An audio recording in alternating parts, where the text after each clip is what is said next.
Right now, as the morning light comes soft through my paper window here in Okinawa, I am holding a small spoon of oil in my mouth. I am not eating, I am not brushing, I am simply swishing, slowly, gently. And for the next 16 minutes, I will not spend a single yen, a single dollar, on anything that comes in a plastic bottle from a store shelf. My mouth will feel cleaner than it has in years, and the little blue bottle of mouthwash that so many of you buy, again and again, month after month, I threw mine away a long, long time ago. Let me show you why. My name is Kenji Takara. I am from Okinawa, Japan, the islands where people live longer than almost anywhere on this earth. I am 81 years old. For most of my life, I worked with my hands and I watched every coin, because my family did not have many. My grandmother taught me a word when I was a small boy, and I have carried it every day since. Mata nai. It means waste nothing. Honor the value of every small thing. A drop of oil, a grain of rice, a single coin. Nothing is too small to respect. And today, I want to teach you something my people have done for generations. A way to care for your mouth and your gums using one humble ingredient that costs about $3 and lasts for months. But first, I must tell you who does not want you to know this.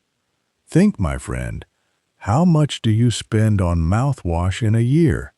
A bottle here, a bottle there, $20, $30, $40 a year, maybe more. Multiply that across 10 years, 20 years of retirement. And mouthwash is only the beginning. The toothpaste, the whitening rinses, the special products, each one promising to fix what the last one could not. The companies that make these bottles are very, very large. They do not profit when you are content with a simple spoon of oil in your kitchen. They profit only when you come back to the shelf, again and again, reaching for your wallet. A person who needs nothing from them is, to them, a problem. So they fill the television with bright commercials and make the old, quiet ways feel foolish and forgotten. But the old ways were never foolish. They were simply free. Quick word before I begin, and I won't bring it up again. Everything I share here, there's far more of it than fits in one video. So I gathered it all into one book, the Takara Method. And right now I'm keeping it at a special price, lower than it'll normally be. The link's in the description, or point your phone at the code on screen. That's all. Now let me show you today's. Now, here is the mistake almost everyone makes. And if you get this part wrong, the whole method fails, and you will say, Kenji, this did nothing for me. So listen closely. Most people, when they first try this, do it too fast and too hard. They take the oil, they swish it violently for 1 minute like they are rinsing with mouthwash, and they spit. That is the mistake. This is not mouthwash. It does not work in 30 seconds of hard rinsing. This is a slow practice. Gentle, patient, unhurried. The oil must move softly between every tooth, along the gum line, drawn slowly back and forth. It is closer to meditation than to cleaning. The people who fail are the people who rush. The people who succeed are the people who slow down. And there is a second mistake, just as common. They use the wrong oil, or oil that has gone bad, or they swallow it. Never swallow it. I will explain exactly why in a moment. So let me give you the method, step by step, the way my grandmother gave it to me. Step 1. The oil itself. You need one thing, a jar of coconut oil. Not a fancy product, not a special dental oil with a high price. Plain, virgin coconut oil, the same kind you might cook with. A good jar costs about $3 to $7, and one jar will last you a month or more. That is pennies a day. Coconut oil is what I use because it is gentle and it carries a mild taste. But in the old days, people used sesame oil, and that works too. This single jar replaces every bottle of mouthwash you would buy all year. Step 2. The timing. You do this first thing in the morning, before you eat, before you drink, before you even take a sip of water. Why the morning before anything else? Because through the night, as you sleep, something gathers in your mouth.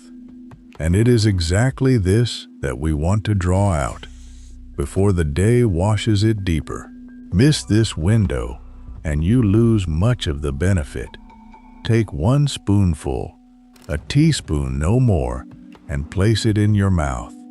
At first it will feel strange, perhaps solid. Wait, let the warmth of your body soften it. And then, gently, we begin to move, and it is here, in this next part, what you do in those 16 minutes. And the one thing you must do the moment you finish, that almost everyone goes wrong.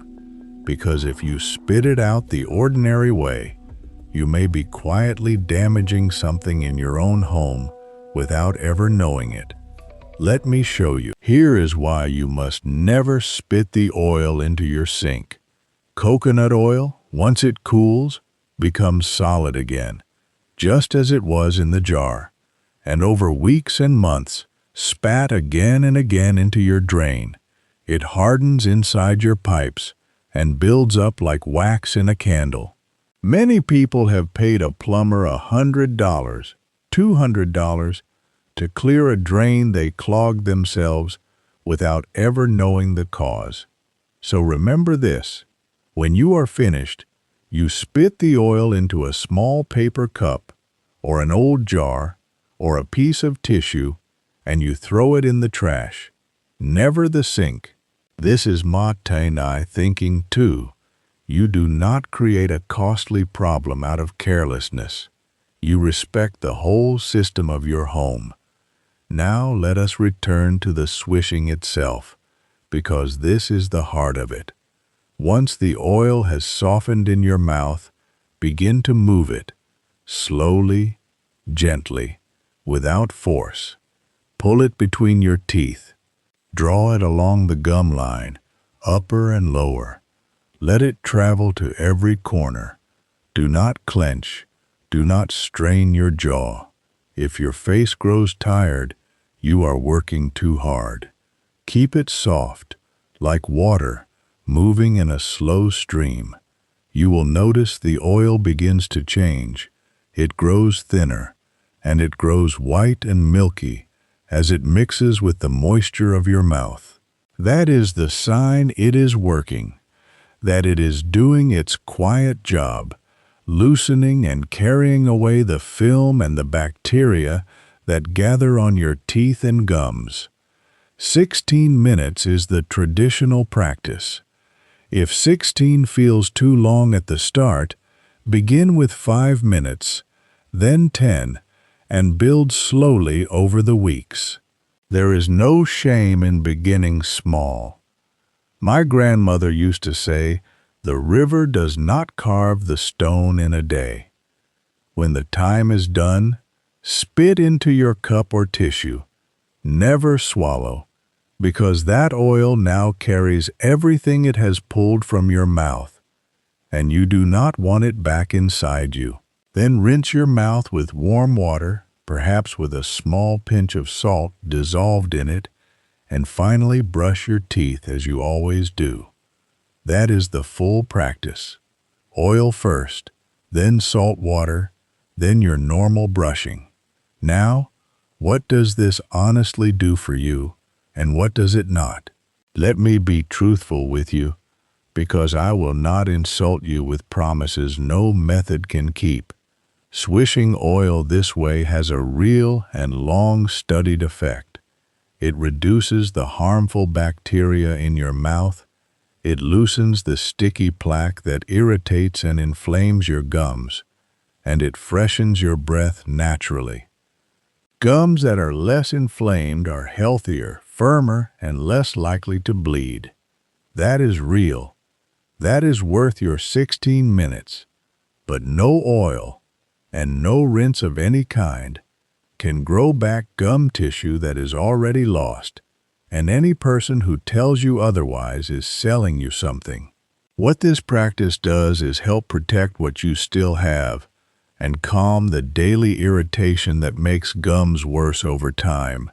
Care, not miracles, and care, done every day, is how the people of my islands have kept their teeth into old age long before any store sold a bottle.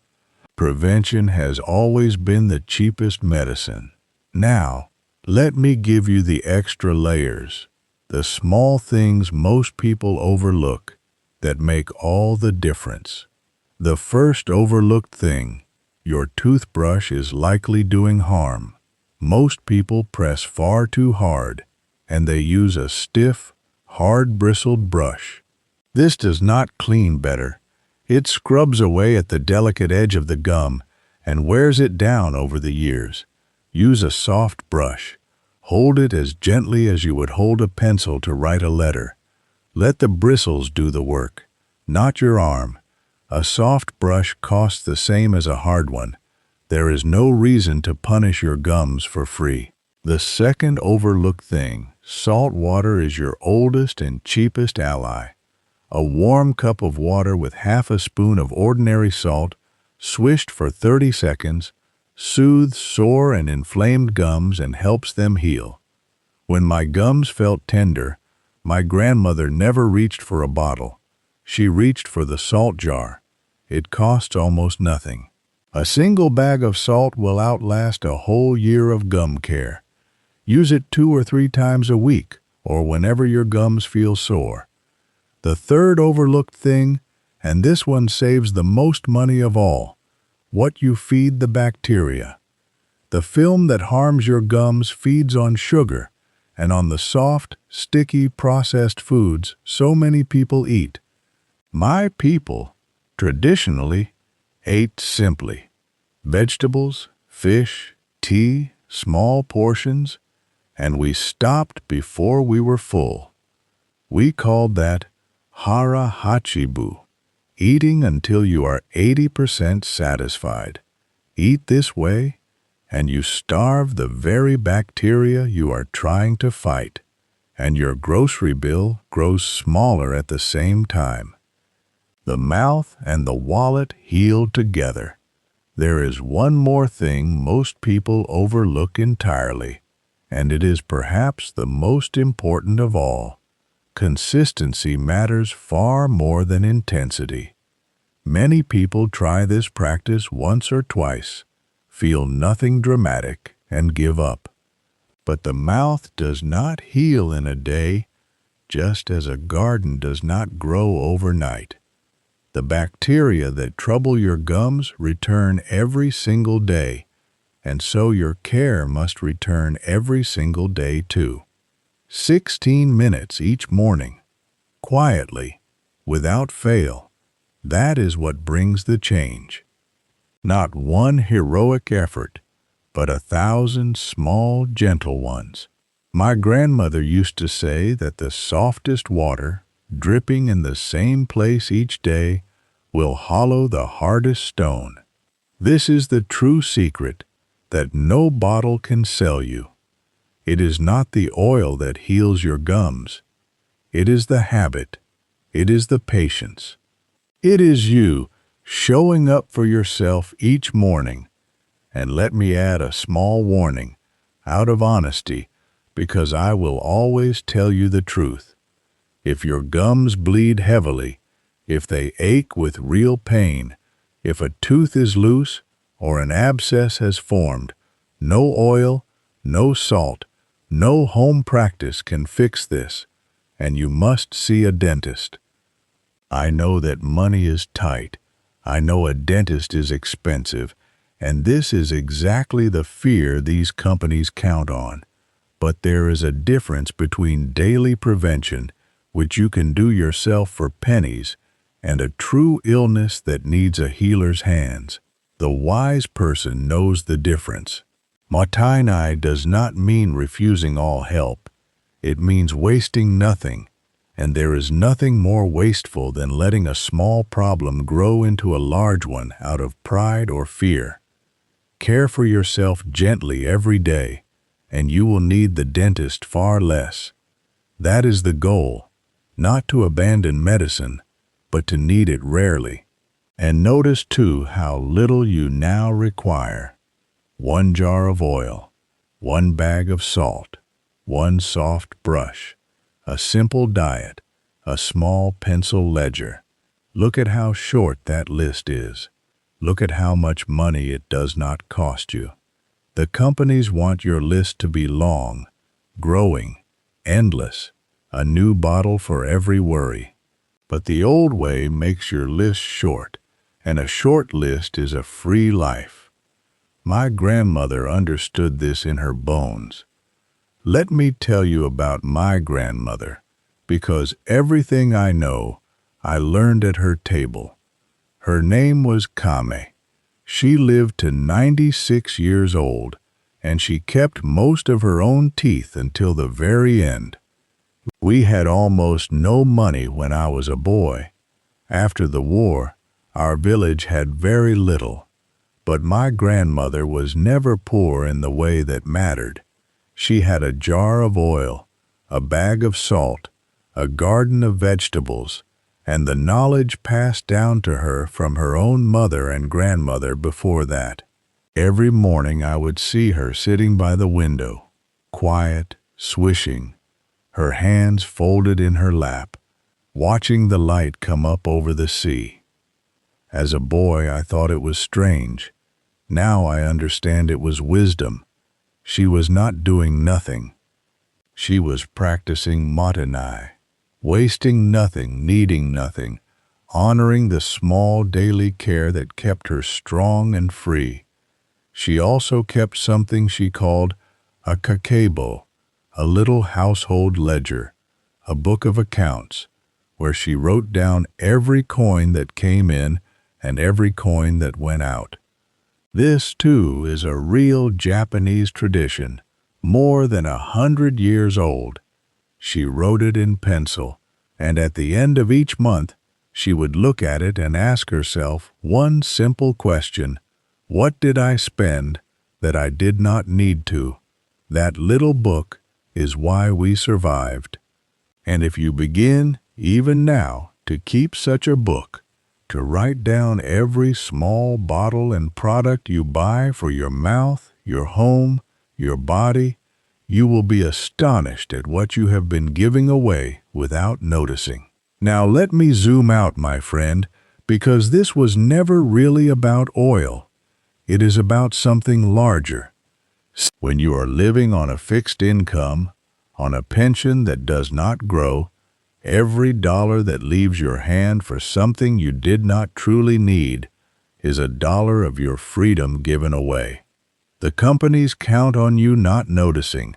A few dollars here, a few dollars there, small enough to ignore, month after month, year after year, until it becomes hundreds, then thousands. That money was yours. It could have been a gift for a grandchild, a warm meal, a small comfort, a cushion against a hard month. Instead, it went, quietly, into a bottle you did not need. The old ways, the oil, the salt, the simple food, the little ledger, these are not about being cheap. They are about dignity. They are about looking after yourself with your own 2 hands, the way people did for thousands of years before anyone told them they could not. There is a deep peace, a quiet strength in knowing that you do not depend on a store shelf for your well-being, that you can care for your own body in your own kitchen for pennies. That is not poverty. That is freedom. That is the richest thing an old man like me can own. My grandmother had almost nothing, and she wanted for nothing. That is the secret I most want to leave with you. So begin tomorrow morning, 1 spoon of oil, 16 slow minutes by the window, and feel, for yourself, what it is to need a little less. Now I would like to hear from you. In the comments below, tell me, where in the world are you watching from? What town? What state? What country? I read them, and it warms my old heart to know where you all are sitting as you listen. And tell me this too, what is one thing your own grandmother taught you about saving money or wasting nothing? Share it so that others may learn it too. That is how the old wisdom stays alive, passed from hand to hand, the way it always was. And before you go, I have one more secret to share with you soon. There is a common thing sitting in your kitchen right now, something you probably throw in the trash every single week without a second thought. My grandmother never threw it away. She used it to clean her home, soothe her aches, and save herself a small fortune. And almost no one today remembers how. In my next lesson, I will show you exactly what it is and exactly how to use it. Until then, my friend, waste nothing. Honor the small things and take good care of yourself.